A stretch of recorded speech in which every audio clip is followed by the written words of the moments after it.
মৰমৰ ছাত্ৰ ছাত্ৰীসকল, আজি তোমালোকৰ বাবে এটা নতুন অংক লৈ আহিছোঁ।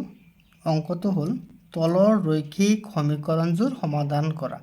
x + y = 14, x - y = 4। Matric পৰীক্ষাত প্ৰায়ে এই অংকবোৰ আহি থাকে। মৰমৰ ছাত্ৰ ছাত্ৰীসকল, এতিয়া অংকটো সমাধান কৰিম। আমি লিখিলোঁ সমাধান। প্ৰথমে লিখিম আমি x + y = 14। ইয়াক আমি এটা নামাকৰণ কৰিম। 1 নম্বৰ সমীকৰণ x - y = 4। এই সমীকৰণটো হ'ল 2 নম্বৰ। এতিয়া ছাত্ৰ ছাত্ৰীসকল লক্ষ্য কৰা, x + y = 14 1 নম্বৰ সমীকৰণ, x - y = 4 2 নম্বৰ সমীকৰণ।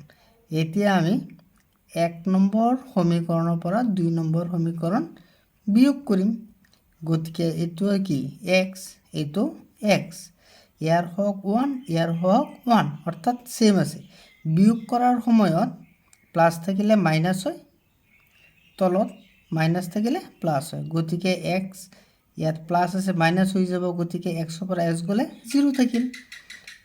দ্বিতীয়তে y প্লাছ আছে, ইয়াত কি আছে মাইনাছ আছে, বিয়োগৰ সময়ত কি হ'ব প্লাছ হ'ব। গতিকে y যোগ কৰিলে কিমান হ'ব 2y, অৰ্থাৎ এটা y আৰু এটা y প্লাছ কৰিলে কিমান হ'ল 2y।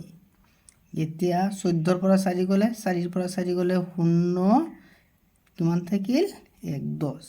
গতিকে y = কিমান হ'ব, ওপৰত 10 তলত 2, 2 5 গুণ 10।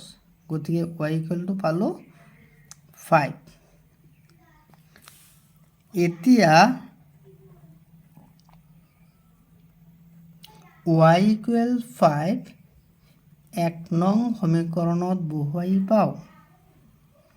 1 নং সমীকৰণত বহুৱাই পাওঁ।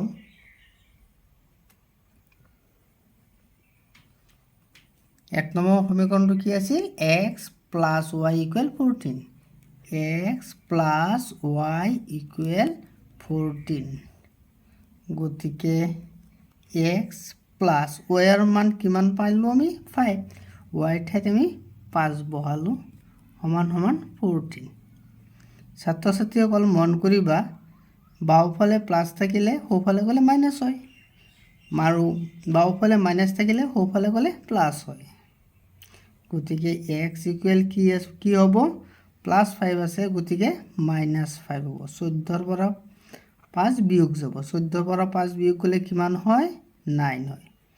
গতিকে নিৰ্ণয় মান x-ৰ মান আমি কিমান পালোঁ 9, আৰু y-ৰ মান কিমান পালোঁ 5।